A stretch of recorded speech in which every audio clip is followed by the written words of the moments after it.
Bem, boa tarde, pessoal. Então vamos dar continuidade à nossa matéria e hoje falando um pouco sobre o dimensionamento de fusíveis. Lembrando que na aula passada a gente falou do princípio de funcionamento dos fusíveis como um todo, né?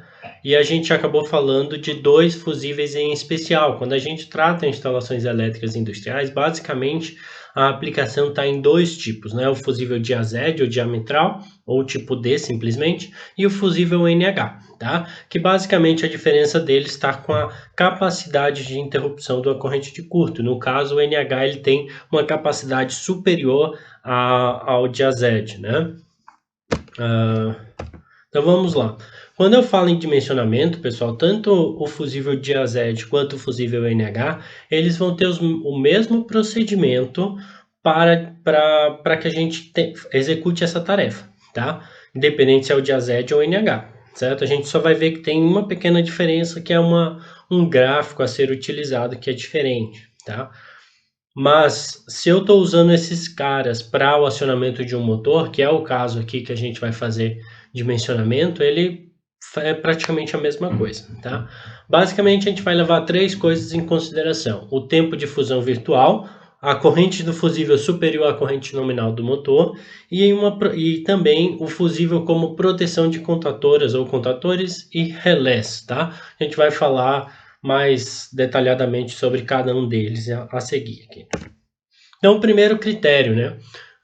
O tempo de fusão virtual, tá? Esse critério ele está relacionado ao fusível poder suportar a corrente de partida de um motor, por exemplo, tá? Porque como a gente já viu, durante a partida do motor eu tenho uma corrente bem elevada, né? Que essa corrente pode ser 6, 7, 8 vezes o valor nominal. Se o meu fusível não conseguir suportar pelo tempo de partida essa corrente superior e ele chegar a fundir, então, ou fundir ou romper, como queira, né? O meu fusível não vai estar trabalhando, porque eu vou partir o motor e logo depois ele vai romper aquilo e vai ir embora, tá? Então eu tenho que fazer esse dimensionamento pensando nisso, tá certo? Eu tenho que saber quem é a minha corrente de partida e eu tenho que saber quem é o meu tempo de partida, certo? A corrente de partida, pessoal, eu posso encontrar através do catálogo do fornecedor, tá? Eu já vou mostrar aqui para vocês um catálogo da WEG, de um dos motores deles lá, certo? E a gente vai poder, através da relação entre corrente de partida e corrente nominal, e a minha corrente nominal, encontrar a minha corrente de partida, beleza?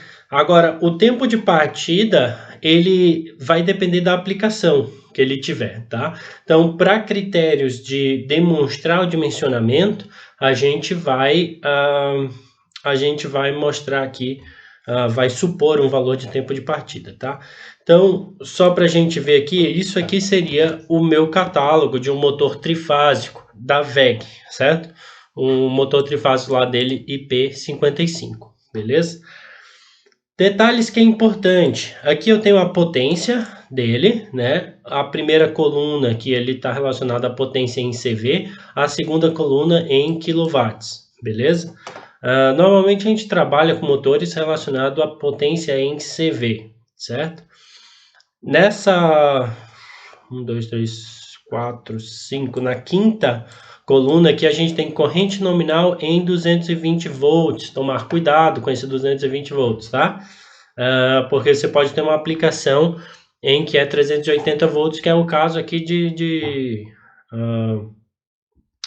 daqui de Santa Catarina, né? A gente tem 220 por fase, mas a aplicação é 380, porque aí eu vou estar pegando a tensão de linha, beleza? Então aqui é a corrente nominal, certo? 1,71. Então se eu tenho aqui, ó, um motor de 1 CV, 2 polos, né? Corrente nominal 3,01, beleza? E aqui a gente tem nessa coluna aqui, logo na sequência, corrente com rotor bloqueado, IP por IN. Então isso aqui é a relação que eu tenho de corrente partida por corrente nominal, ou seja, quantas vezes a mais a corrente de partida é maior do que a corrente nominal. Nesse de 1 CV aqui, ó, ele é 7,2 vezes maior do que a corrente de partida, é 7,2 vezes maior do que a corrente nominal. Isso significa que a minha corrente de partida é esse 3,01 vezes 7,2, perfeito? Então vai dar ali 21 e pouquinho, né? 21,6 por ali, tá? Então, basicamente, são esses três aí que a gente vai precisar para o dimensionamento nesse momento. E tendo um valor que vai ser arbitrado para o tempo de partida dele. E aqui a gente vê que tem vários outros fatores, né, como o fator de potência dele e tal, e até o rendimento fator de potência relacionado com a porcentagem da potência nominal que ele está ligado, beleza? Atentar que aqui para baixo, depois eu vou passar essa parte do catálogo para vocês, tá? A gente tem 4 polos aqui, e se a gente for seguindo lá, ó, a gente tem 6 polos e 8 polos. Se a gente ver aqui, ó, lá embaixo, ele diz aqui para a gente, ó, para obter a corrente em 380, multiplicar por 0,577, em 440, multiplicar por 0,5, certo? Então, nesse caso aí, então, se você quiser a corrente em 380 volts, você pega o valor que está aí de corrente nominal e multiplica por 0,577, beleza? Então, seguindo aqui, né? Sabendo os valores de corrente e do tempo de partida, utiliza-se as curvas dos fusíveis para dimensionar. Quem são essas curvas de fusíveis? São esses caras aqui, ó. Tá? Um cara que assusta inicialmente ali, né? Esse aqui é para o fusível tipo D, o diazete, mas basicamente o que eu tenho aqui é um gráfico em escala logarítmica, tá? E essas curvas que estão desenhadas aqui, elas estão relacionadas aos fusíveis, né? Então, 2 amperes, ela vai responder essa curva aqui, 4 amperes, 6 amperes, 10 amperes e assim sucessivamente até 63 amperes. Na horizontal aqui eu tenho o quê? Eu tenho o valor da minha corrente em amperes, corrente eficaz, tá? Que eu desejo analisar. E nesse cara aqui está o tempo, certo? O tempo que ele vai suportar. Então, basicamente, esse gráfico está dizendo quanto tempo o meu fusível aguenta, né? Com uma dada corrente. E se eu quiser, basta eu encontrar a relação que eu tenho entre a corrente que eu estou desejando e o tempo que eu estou desejando, certo? Então vamos supor lá que eu queira uma corrente ali de 20 amperes, né? Quero saber 20 amperes e 2 segundos, né? Então, lembrando, escala logarítmica é assim, né? Aqui nesse ponto eu tenho 1, né? Aqui é 1, 2, 3, 4, 5, 6, 7, 8, 9, 10, certo? Que cada traço desse é 1, certo? Ele não tem os espaçamentos iguais porque é uma escala logarítmica. Aqui é a mesma coisa, só que eu vou estar pulando de 10 em 10. Aqui é 10, 20, 30, 40, 50, 60, 70, 80, 90, 100. Aqui também, 100, 200, 300, 400, até 1000, beleza? E aqui é a mesma coisa, ó. Se aqui eu tenho 0.01, aqui é 0.02, 0.03 até 0.1. 0.1, 0.2, 0.3, 0.4 até 1. Aqui é 1, 2, 3, assim sucessivamente. Então, se eu tenho uma corrente de 20 amperes, ela vai estar nessa linha aqui, ó, certo? Essa linha que eu marquei ali. E 2 segundos vai ser esse cara aqui, ó. Tenho 1, 2. Então vai ser aqui. Então eu tenho essa intersecção aqui entre esses dois pontos, beleza? Teria essa intersecção, né? Então eu não posso usar essa curva aqui de baixo porque ela já teria rompido, né? Ela está abaixo desse ponto de intersecção. Eu sempre tenho que pegar um ponto acima. Então, para essa situação, sei lá, 20 amperes, 2 segundos, eu teria que pegar esta curva aqui, beleza? A do NH é a mesma coisa, só que ela tá mais uma coisa em cima da outra ali, pelo simples fato de eu ter mais opções, uma gama maior de valores, tá bem? Mas é exatamente a mesma coisa. Eu vou estar passando essas duas curvas aí de uma qualidade um pouco melhor para vocês entenderem melhor isso daí, tá bem? Segundo critério, né? Tá? Então, aquele primeiro critério é basicamente isso. Eu tenho que, com aqueles dois valores, encontrar um fusível que suporte a corrente de partida durante o tempo de partida. Tá? Segundo critério, corrente do fusível e uma relação entre corrente do fusível e corrente do motor. Se eu colocar, pessoal, se a corrente do meu fusível for exatamente igual à corrente nominal, o que é que vai estar acontecendo? Ele vai estar o tempo inteiro passando dessa corrente, a corrente nominal, às vezes tem alguma perturbação na alimentação dela, ela vai passar um pouquinho da corrente do fusível e vai estar sobrecarregando esse meu fusível, desgastando ele de forma desnecessária. E assim eu posso ter um envelhecimento daquele elo fusível, daquele fusível como um todo, e assim eu vou ter que fazer uma substituição dele antes do tempo necessário, antes do que eu deveria, ou até mesmo chegando a fundir o elo, dependendo do tempo que ele passar ali acima da corrente do fusível, tá? Então, sempre, pessoal, a corrente do fusível, que eu coloquei o símbolo errado, me desculpe, a corrente do fusível ela tem que ser pelo menos 1,2 da corrente nominal do motor, né? Então a gente viu naquele exemplo que eu falei que era 3 amperes, né?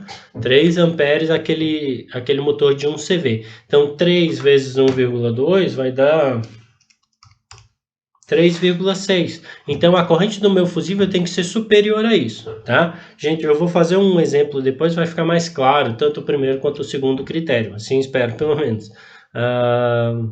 Então vamos lá, esse é o segundo, né? O terceiro critério, ele está relacionado ao fusível proteger, além de proteger a instalação, além de proteger o motor, ele tem que proteger contatores e relés, tá? Então, para eu garantir que o meu fusível está protegendo contatores e relés, eu tenho que verificar a corrente máxima admitida pelos contatores e relés que eu vou utilizar. Nesse momento, eu vou estar simplesmente mostrando para vocês onde eu vou estar encontrando esses dados, tá? Quando a gente falar de todo o dimensionamento de contatores e relés e tal, a gente vai fazer um exemplo completo, aí a gente vai mostrar bem certinho cada um desses passos, tá?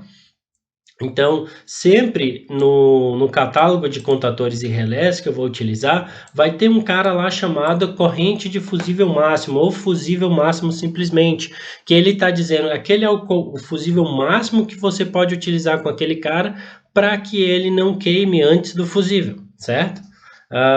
Então, que eu peguei 2 recortes de